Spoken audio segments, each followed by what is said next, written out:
Media gathering, KPU dan Pers penting dalam transparansi tahapan pilkada serentak.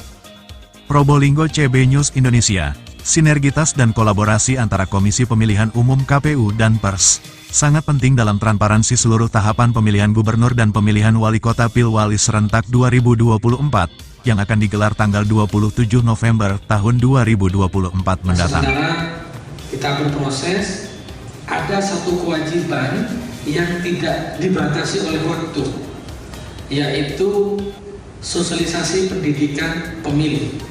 Tidak hanya sekedar dilakukan pada saat tahapan pemilu. Hal itu diungkapkan Ketua KPU Kota Probolinggo Dr. Haji Ahmad Hudri saat membuka media gathering KPU Kota Probolinggo dengan media massa di Balai Hinggil Jalan Dr. Sutomo, Kecamatan Kanigaran, Jumat tanggal 7 Juni tahun 2024 malam.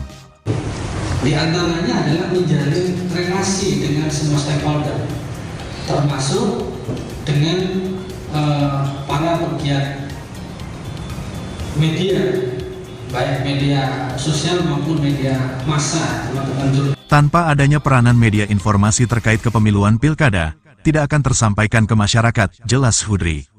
Pers merupakan salah satu pilar demokrasi, tanpa rekan jurnalis semua proses dan tahapan demokrasi tidak dapat berjalan dengan baik.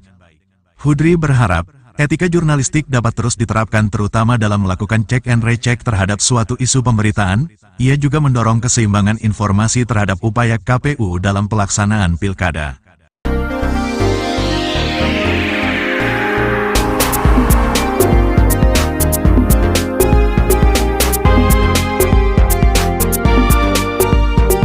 Pada pelaksanaan pemilu masih banyak terdapat tantangan di tengah media massa dan masyarakat, diantaranya independensi media, disinformasi, dan terbatasnya sumber daya pengelolaan informasi pada media. Oleh karena itu, KPU terus menjalin silaturahmi dengan awak media.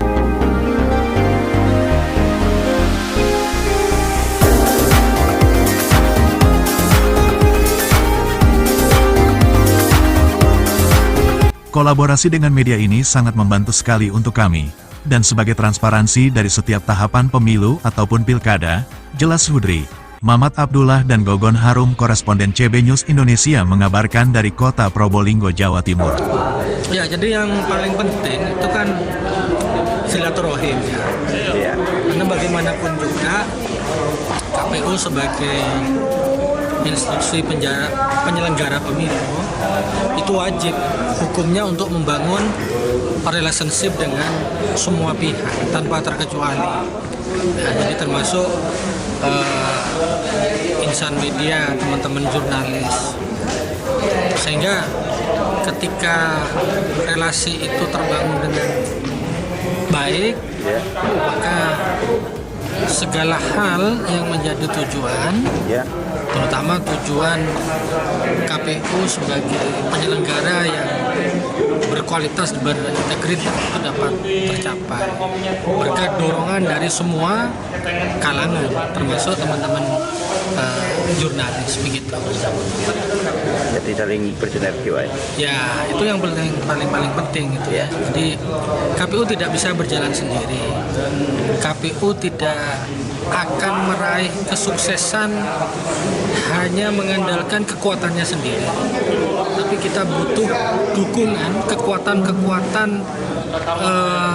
kelompok masyarakat yang lain, civil society yang lain, karena mereka punya kekuatan yang ketika terbangun bersama ya akan tercipta kekuatan yang dahsyat, terutama dalam rangka mendorong proses demokratisasi yang sehat dan berkualitas, khususnya di Kota Probolinggo. Nah, itu saja.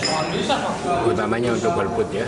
Ya, teman-teman media punya peran besar untuk menyampaikan informasi yang positif kepada masyarakat agar masyarakat yang memiliki hak pilih itu untuk hadir ke TPS. Dia tidak golput, karena golput itu walaupun hak, tetapi itu salah satu sikap yang tidak bertanggung jawab. Ya, sikap yang bertanggung jawab tetap menggunakan hak pilihnya dengan baik, karena itu hak turut serta peduli terhadap pembangunan bangsa itu agar ya menjadi menjadi bangsa yang lebih baik dan berkemajuan, kira-kira begitu. Oke, baik Pak. Terima kasih Pak. Oke. Yang pertama secara normatif tentu saja proses penyampaian informasi kepada masyarakat.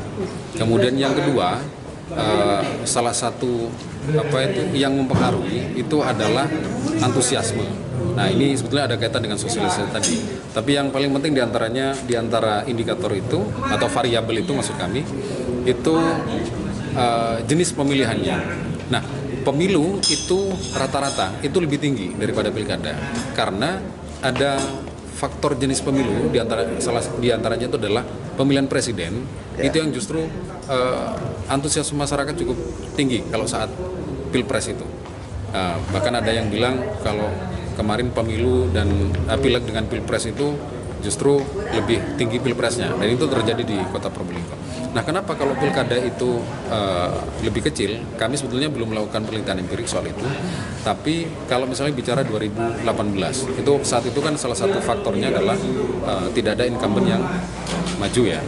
Rata-rata baru, rata-rata calon ataupun kandidat yang kemarin tidak jadi incumbent. Selain faktor itu ada faktor-faktor lain atau variabel lain. Tapi yang paling utama memang keberadaan incumbent juga cukup mendongkrak tingkat partisipasi masyarakat. Nah, ini yang menjadi tugas kami, bagaimana nanti pemilihan itu pada tahun 2024 ini di tanggal 27 November itu jauh lebih tinggi dari proses penyelenggaraan pilkada di tahun 2018. Jumlahnya berapa persen Pak perkiraan untuk tahun ini pilkada? Jumlah TPS? Kalau pilkadanya di angka 326. Ini tapi masih belum ditetapkan karena memang masih proses restrukturisasi. Jadi ada 326 TPS, jauh menyusut dari TPS pada saat pemilu. Kalau pemilu kan di angka 669. 666 itu reguler, ya 3 itu ada TPS Loksus. Nah, sementara pemilu ini tidak diperbolehkan ada TPS Loksus karena sifatnya kan lokal. Jadi kalau misalnya ada di pondok pesantren, nah itu kan warga lokal saja. Kalau ada yang warga lokal, kemudian bisa memilih di TPS-nya masing-masing. Gitu.